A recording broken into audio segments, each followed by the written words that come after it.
Siap, Mas Yogi. Ya, Assalamualaikum warahmatullahi wabarakatuh. Selamat pagi, siang, pagi menjelang siang, Pak teman-teman sekalian, Mas Yogi, para penyaji, Pak Eko, Pak Rahmat, dan teman Mas Primas. Teman-teman sekalian, ya tadi disampaikan oleh dari mulai Pak Rahmat, Pak Mas Pri, sama teman-teman tadi bahwa terkait dengan ya sebagian besar memang terkait dengan teknologi informasi ya. Memang kita sekali berkaitan dengan satu dengan lainnya. Dan memang sebagian besar itu sifatnya report tadi beberapa ya. Nah, report-report ini memang sejalan dengan data-data yang kita hasilkan dari masing-masing sistem. Dan terakhir tadi terkait dengan penggunaan RCE maupun Cepin dan lainnya. Memang itu sangat berkaitan dengan masalah data ya. Jadi membicara data yang bicaranya sama era kita ini sekarang udah berubah. Jadi eranya kita udah eranya data sekarang, era di mana memang sering-sering disampaikan oleh Bu Menteri maupun Pak Sali, data driven organization dalam artian memang sekarang udah mulai banyak mengcollecting data dan banyak memiliki data yang kita bisa utilisasi untuk bisa dimanfaatkan dalam pengambilan keputusan. Yaitu big data seperti ini sebenarnya bukan hal baru ya, namanya big data ini, cuman ini di branding aja menurut saya dari dulunya data warehouse menjadi big data. Karena dahulu memang kita mempunyai data warehouse yang tahun teknologi sebelumnya, yang sebelum akhir ini 5-4 tahun terakhir inilah yang kita baru mengenal banyaknya big data. Pada dulu udah data warehouse, memang tidak sekomprehensif big data. Nah, saya sampaikan dari Bu Menteri, kita sendiri di JPB memang mempunyai sistem yang banyak ya. Dalam artian core sistem kita semua, core sistem keuangan itu sebagian besar di JPB. Dari mulai sistem perencanaannya, pelaksanaannya sampai ke pelaporannya. Bahkan penerimaan negara pun semua ada di JPB secara core sistemnya. Nah, ini menjadi salah satu benefit kita dalam hal istilahnya memanage data menurut saya, dalam hal mengetahui data. Karena kita mempunyai advantage mengetahui lebih dahulu secara transaksi, secara data maupun secara behaviornya transaksi yang ini kita bisa manfaatkan semestinya ya dengan maksimal sehingga bisa menambah added value kita pada saat nanti membuat suatu keputusan oleh pimpinan. Oke, berikutnya next Mas. Oke, dari secara konsepnya mungkin ini secara garis besarnya aja, jadi bisa dilihat secara prosesnya 3 hal. Pertama dari mulai source-nya, mulai ditransformnya sampai ke mulai analisanya jadinya. Jadi memang 3 hal tadi ini menjadi konsep besar dari big data ya. Jadi memang kita mulai source itu kita identifikasi source-nya apa aja, dari mulai source yang istilahnya unstructured itu mungkin udah pada paham semua seperti Facebook, Instagram misalnya, atau misalnya Twitter, hal-hal tadi itu yang kita gunakan pusat data. Dan semua itu secara structure data yang dari sistem tadi, dari sistem SPAN, dari sistem Sakti, dari sistem MPN, dari Recon, nanti data historical dari sistem GPP atau DZP yang kita bisa utilize, kita ambil datanya untuk bisa diolah.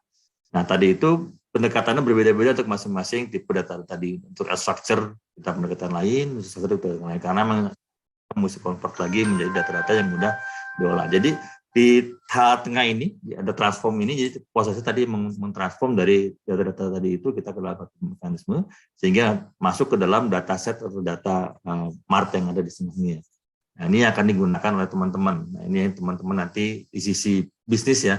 Dalam hari ini Kanwil, dalam hari ini KOPN maupun masing-masing bisnis Solon 2 maupun satunya yang bisa memanfaatkan data-data yang sudah kita tadi transform sehingga bisa digunakan oleh teman-teman.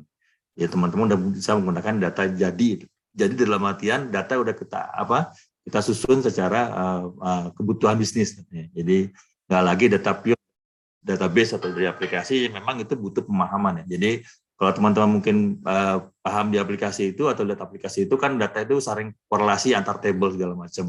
Nah untuk bisa menyajikan data itu untuk menjadi paham itu, nah kita di tim ini akan membuat dataset atau data mart yang mungkin nanti teman-teman bisa mengolah atau menggunakannya. Dan nanti endpoint-nya itu, ujungnya itu nanti dari sini. Misalnya nanti bisa langsung lewat aplikasi, lewat BI presentation layer-nya, atau nanti buat menggunakan machine learning untuk mengolah datanya sehingga menghasilkan suatu informasi, atau nanti bisa di-download untuk kebutuhan analisa lainnya, misalnya kita mau ekstrak manual atau menggunakan model-model lain yang mungkin teman-teman punya. Karena begitu ya Mas. Oke, ini secara topologi arsitekturnya ya, jadi saya teman-teman lihat ya dari data di atas yang kita punya dari masing-masing aplikasi sektor topologinya, dan dari samping data unstructured yang kita punya yang kita harapkan kita crawling yang diambil untuk dimasukkan ke dalam DBD tadi ini.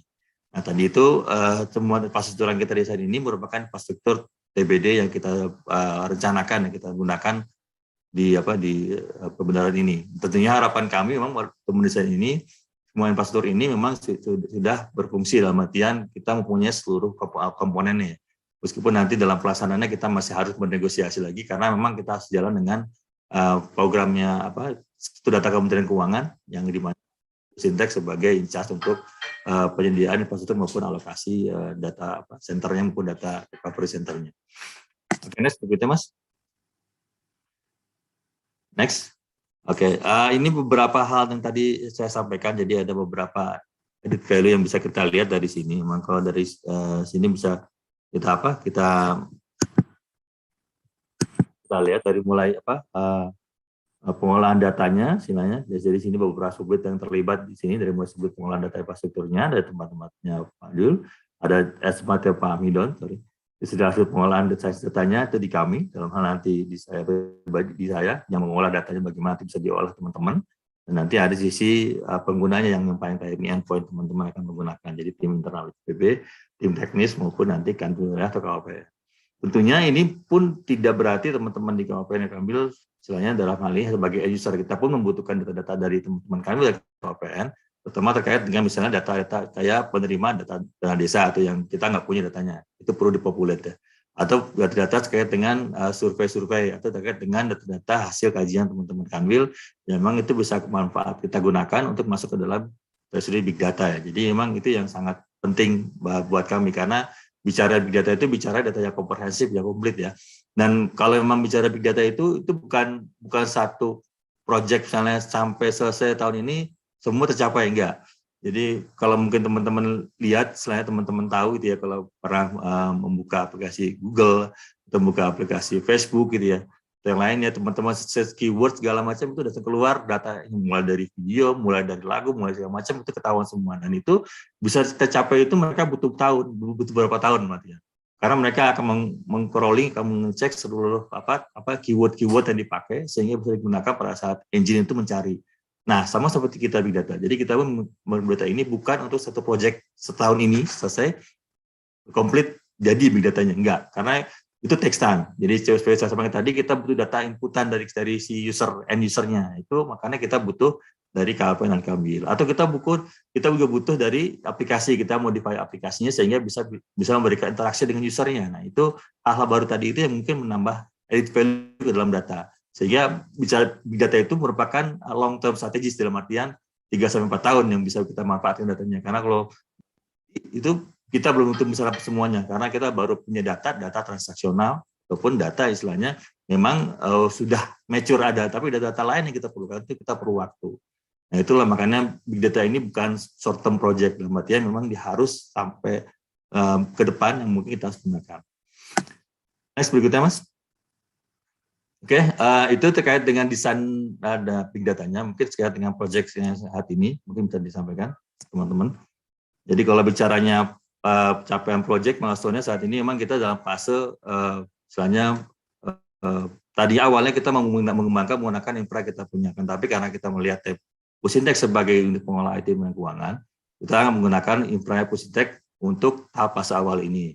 Nah, nanti mungkin kita juga akan melibatkan teman-teman Kanwil sehingga teman-teman Kanwil pun saat fase awal ini sudah bisa melihat data-data yang mereka bisa pakai pada saat mengolah atau menggunakan sebagai informasi untuk membuat RCE ataupun membuat kajian. Nah ini kita harapkan bisa terlaksana pada tahun ini. Nah ini bisa teman-teman lihat di sini ya. Jadi mulai Februari itu kita ada mulai koordinasi dengan Pusintek, benchmarking kita sudah mulai, dan rencananya mulai April Mei ini kita mulai pengadaan konsultan maupun softwarenya. Kenapa kita mesti menggunakan konsultan? Justru memang di kami sendiri di perbenaran kita belum punya knowledge yang banyak terkait dengan penggunaan big data ya. Karena kalau apalagi bicara machine learning, di sisi pemerintah sendiri sampai saat ini pun memang belum banyak menggunakan machine learning ya untuk pengolahan informasinya. Bahkan kemarin kita ke Korea pun, Korea pun mereka belum banyak menggunakan machine learning. Bahkan mereka pun penggunaan big data di mereka itu untuk analisisnya itu menggunakan pihak-pihak eksternal luar pemerintah, seperti kampus ataupun lembaga independen lainnya. Nah, ini kita coba menguatkan di sisi kita sendiri yang kita coba manfaatkan dengan resource yang kita punya, karena kita yakin kita punya SDM yang capable lah, apalagi teman-teman semua kan pemahaman IT-nya juga bagus. Yang kedua juga pemahaman bisnis prosesnya maupun sisi interaksi langsung dengan masyarakat, yang itu merupakan added value yang sangat penting dalam hal mengolah data. Nah, jadi inilah tem yang kita punya di TBD ini. Harapannya memang mulai Mei ini atau mulai Juni-Juli ini kita udah bisa melihat contoh satu outputnya big data yang kita gunakan. Yang target kita emang untuk awal ini masih istilahnya menggunakan perangkat yang ada di tempatnya Pusintek. Mungkin demikian dari saya. Terima kasih Mas Yogi. Assalamualaikum warahmatullahi wabarakatuh.